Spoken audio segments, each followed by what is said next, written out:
Hi everybody, I'm Jay. Um, for those of you who don't know me, my name is Jay. I'm 33 years old and I'm transgender.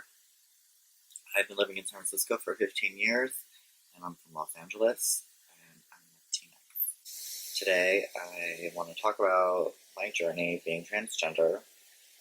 This is very new for me. I had come out a few months ago and started taking hormones back in August. So it's been about 2 months since I've been on hormones. As of yesterday, I started my first dose of estradiol, which is 2 milligrams of estrogen. I suffer from depression and also take antidepressants, so doing a lot of overlap with my hormone therapy is going to be really challenging. I'm really scared and nervous that something's going to go wrong.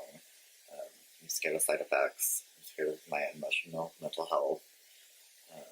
I'm scared of my body image. I'm worried what's going to happen, and all these things are going through my mind right now. As a period of time, your testosterone levels kind of take over in people who are born cisgender men, and the testosterone can take over. You start growing body hair, you start losing hair, where your hairline is. I started taking spironolactone, which is an anti-testosterone inhibitor. There was a lot of challenges when I first started.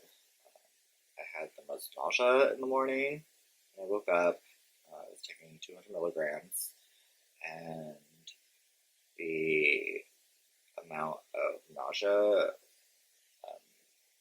affected my eating lifestyle, which was nice. But I ended up losing 15 pounds within a month and a half, because the nausea just made me want to vomit every time. And that was really challenging, especially working in a place where it's supposed to be really positive. I'm a hairstylist, so it's really important to just be energetic in public. So I feel like my mental health is always kind of fighting with that part of myself. Part of the reason why I started hormone therapy was because I wanted to see different things in my body change. For one thing, having a lower testosterone level also slows down your hair growth. And so for me, I'm getting laser hair removal on my face, and also my poisilian. And so having less body hair definitely makes me feel more feminine. It has nothing to do with beauty, but there's a certain elegance and softness that I'm really attracted to when I see myself with no body hair. There are a lot of femmes and a lot of trans people who will have lots of body hair. Even masked people will have body hair as well. So this is just my story and my journey. This is what my decision was to minimize my body hair, and also have a little bit more curves to my body shape.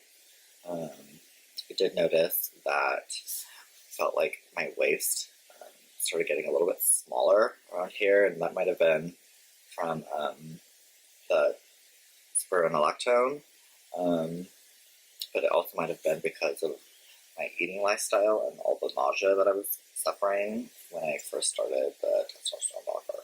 One thing that I have been working towards is getting facial feminization. I suffered dysphoria for a long time before I came out as trans. A lot of that had to do with my femininity. I felt like it was very hard to be feminine in the gay community. There is a lot of masculinization in the gay community and masculine desire, so I felt very isolated at a really young age. As early as 18, I felt very, very different in my body. I started having some consultations with people in Los Angeles, with someone in San Francisco, and also in San Francisco.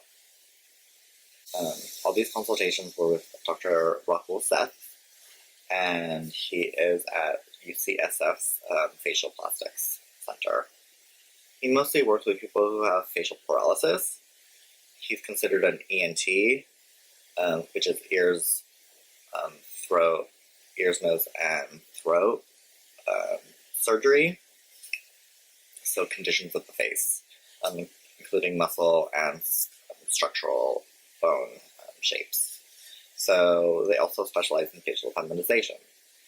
I was referred to Rahul Seth and found Rahul Seth through my insurance company. I have Blue Shield, PPO, and because of Blue Shield, they have transgender care. I was a little bit skeptical about Dr. Rahul Seth when I first went there. He was very, very confident in his opinions, and I was really nervous. He wanted to do a couple things to my face, and I had my own ideas of what I wanted to do as well.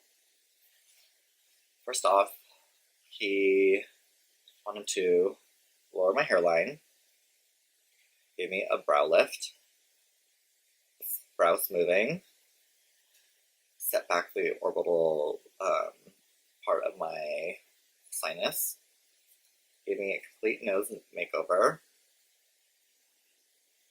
softening of the jaw and chin, a little bit of fat injections in my lips, and a little bit in my cheeks. So I had 3 consultations with Rahul Seth. Part of that was he really wanted to make sure that all these things and procedures were something I was okay doing. He wanted to make sure that I was confident that he would do what I suggested. He wanted to make sure that I had enough information and asked him all the right questions in order to proceed with surgeries and proceed to doing the final step, which is create the surgery date.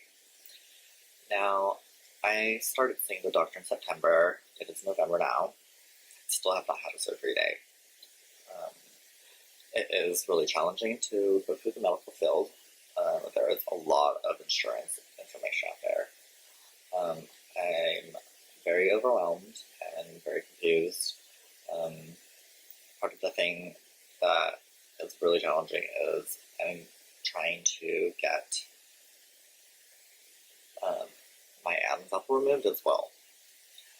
The tracheal shape is done by a voice specialist at UCSF.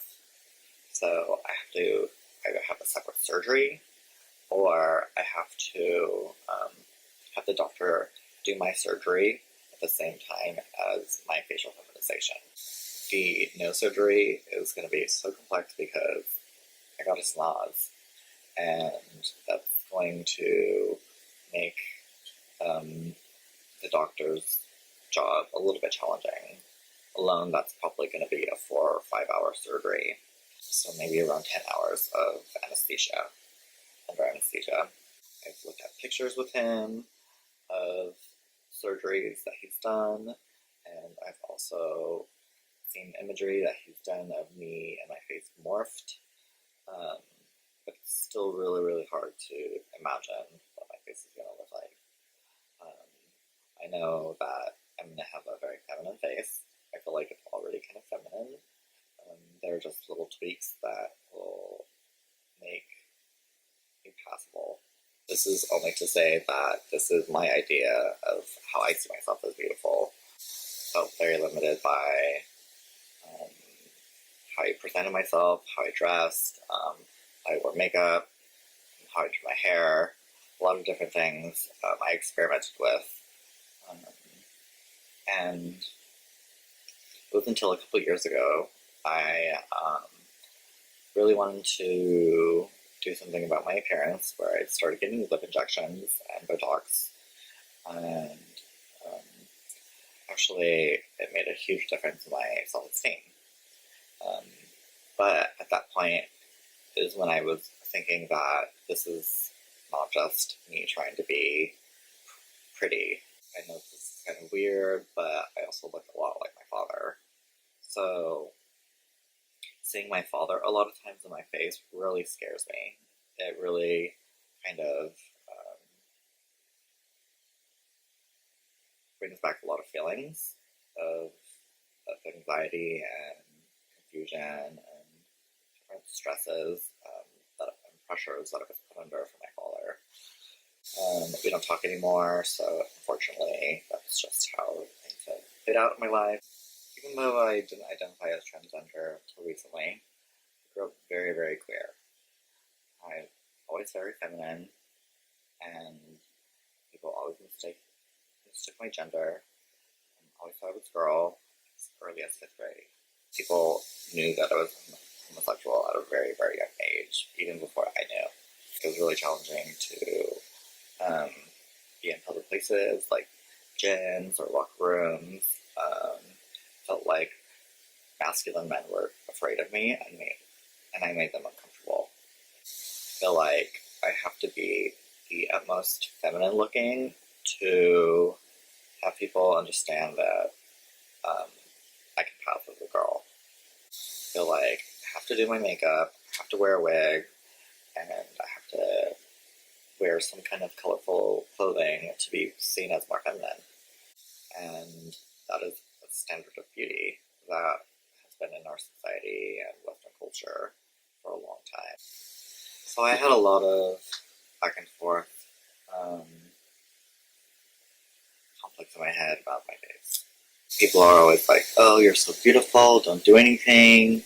Oh, you have such a great nose, don't change it. That's just not our Western culture. There's just a point where I just cannot look at myself a certain way. And some people believe that you should always accept who you are. And that's true as well. But what if you can't? What if you can't accept who you are?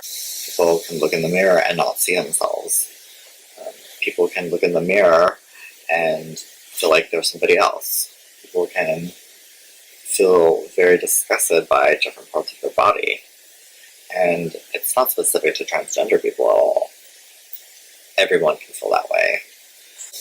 People tend to think that, oh, plastic surgery is for making you look perfect because this is a certain standard of beauty.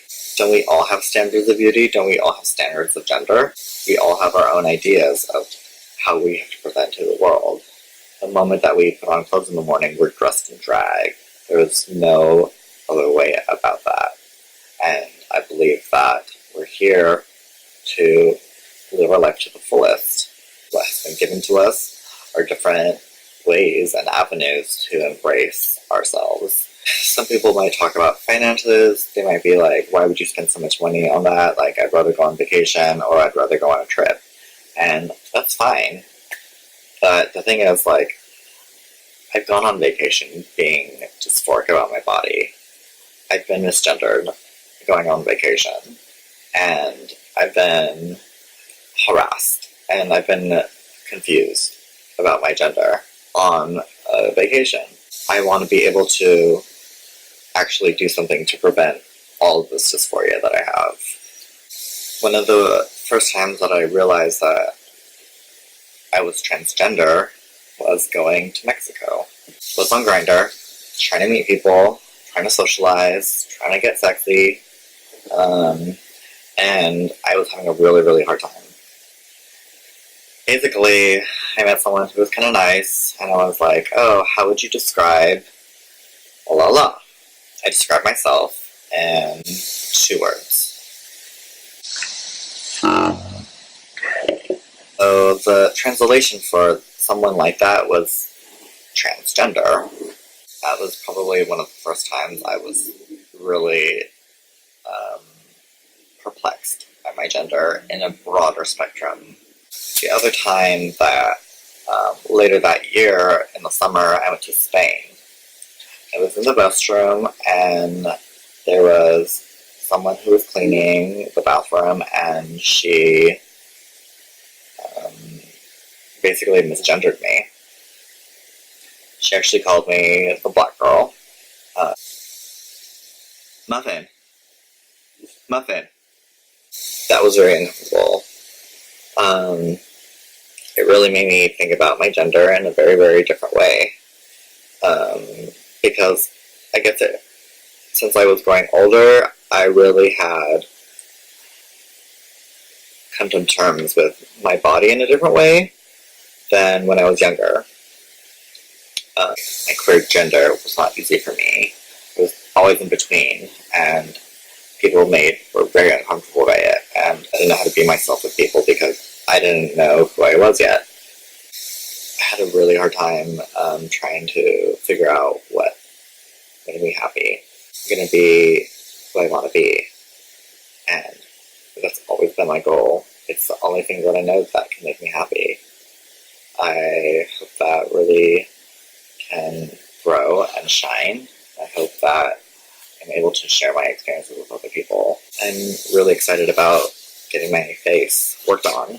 Really excited about my new future. I'm really excited about sharing my experiences with people, and I'm really looking forward to being able to embrace this new life of mine. I hope this video was a little bit helpful. This is just me documenting my story. There's not one way to live. There's not one way to be. This is me being myself, and this is the only way I know how to be. So if you like this video, please subscribe, please like, and watch out for new videos coming up soon.